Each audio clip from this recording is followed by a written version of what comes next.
Hey guys, Zero here, welcome back to Let's Play RuneScape. I hope you've all been doing very well. It's been a little while since my last video, and we're going to talk a little about that later on, but let's start with Divination. We've got a brand new skill in the game, our first skill in a long time. I'm not even sure how long, but it's also the very first 6th age skill, and we know it's going to be the support skill for the next one that we don't have the name for yet. So a lot of that's very interesting, but let's start with a few game mechanics. The first one is the Enriched Spring, which is about to pop up any second here. It happens 3 times an hour, starting on the hour. So, oh, there it is. And if you keep one memory, see that? It just changed from a basic memory to an enriched one. And let me just show you guys. The Enriched Spring absorbs one of your collected memories and becomes stronger, prolonging its duration. It's a good idea if you're prepared for it to have one basic memory, and it will use it up in the spring, and that's going to make this thing last longer. You're going to gain more experience. So, quick way to get a little bit more XP per hour if you're really grinding. My other tip is, if you see one of these wisps get close to the energy rift and you happen to be nearby, just click on it, even if you're going to interrupt depositing it there, because, you know, the rift is always going to be in one place. It doesn't move around at all. But the wisp, like this one here, right? It moves a lot, so if you can get it right next to it, that's going to save you a bit of time if you have the inventory space. So just like this, I'll deposit one, run over here, and just anchor it down. Oh, it's getting away now. See, if one of these people would have clicked on it, it would have been right there for them. So it's a neat way to kind of speed up your XP per hour if you're looking for little tips. So far, it doesn't look like using the secondary items is a good way to train. So if we go into the menu here, I mean, these signs of life or the different portents of restoration or whatever, they don't give very much experience, and they use up quite a bit of energy as well compared to the other stuff, but it actually doesn't use up the memories. So this is kind of interesting. I actually think that it's really smart, because then you don't end up with a lot of useless items that you wouldn't really use anyways. Like, let's think about a skill that I enjoy quite a bit, which is smithing. If you want to grind smithing experience, that happens at the expense of making a ton of items that almost no one wants. I mean, the value of the items is only what you can high-level alchemy those items for and make into gold.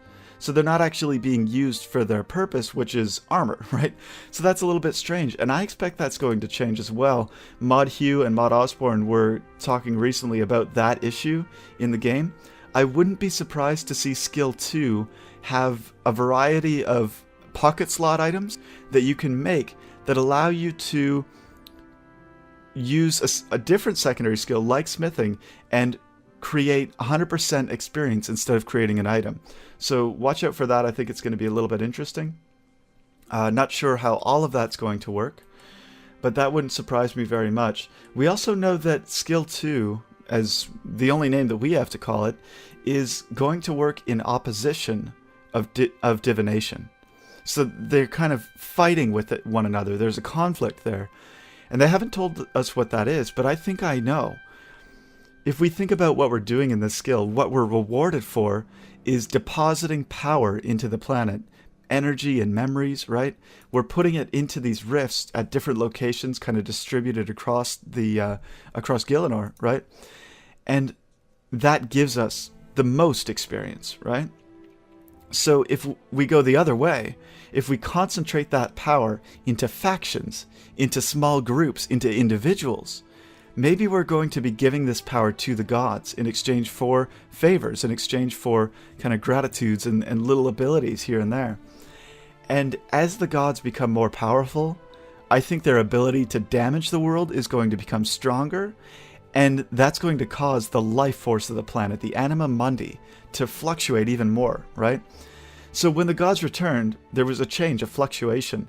When Guthix was killed, right, the trees were weeping, and a ton of energy fell that he used to create this barrier. I think that's the energy we're gathering here.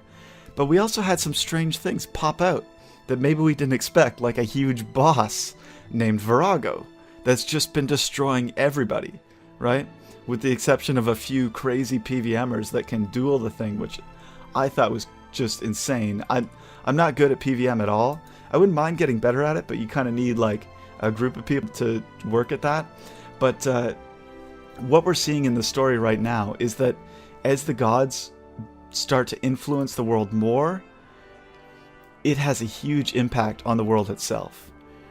So one of the things that I've often wondered about is, why are the gods interested in this world? Because we know that the elder gods created a lot of worlds, and yet the elder gods, or sorry, the gods themselves have been like working their way to get back here, even though they've been unable to. I mean, while they've been away, it seems like they've been doing nothing but planning to return here, to take advantage of whatever is available, positioning themselves. And now we see this power, this energy in certain locations. I'm wondering who positioned themselves best to take advantage of that. And as that plays out, it's going to be interesting too.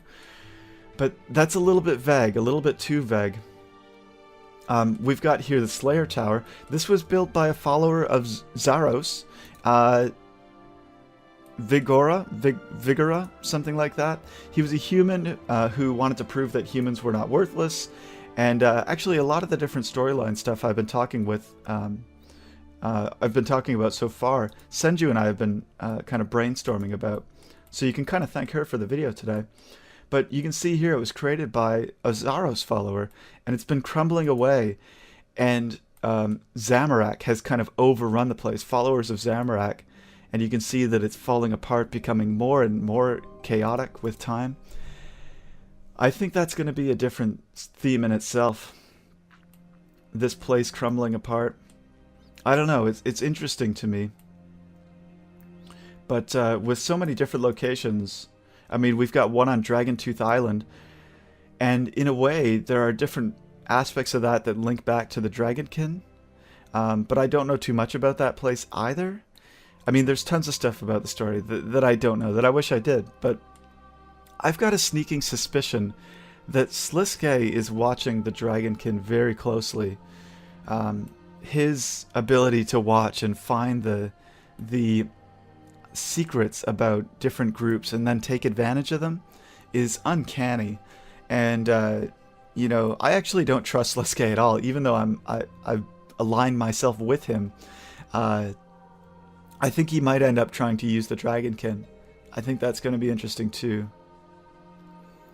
I don't know, all these really vague ideas about what's happening in this story. Yeah, I wish I had something more concrete to share about that. But let's talk about videos. So it's been about 2 months since my last video, and one of the reasons why I started making videos in the first place was to talk more about story things, because that's what I like, and to just derp around because I kind of like doing that too. And I haven't seen a lot of video content like that. Another one was that I wanted to keep up on doing commentary stuff so that I was nice and fresh as other things were kind of tapering off. And the third one was that I had told someone that if you are kind of just honest about who you are, right, and just share that, if you share things that you're good at, people are going to respond to that and you're going to find your audience, right? And so this was a bit like an experiment for me. So it turns out that some of those reasons have changed in a way. I don't think I was wrong to do it for those reasons, but I've got to find some new reasons to keep doing videos. That's something I'm going to work at, you know, in the coming months, because this is something I enjoy. Obviously, computer issues are mounting. I've had to lower the quality of my videos a little bit. I don't know what you guys think about this layout either. That's something I'm going to play with, but I think this one works pretty well. And so we're just going to see what happens. Next month is soon. We're going to have a behind the scenes article and videos. So there's going to be some different content that I'll be able to do, and look forward to that soon. So thanks for watching, guys. I'll see you later.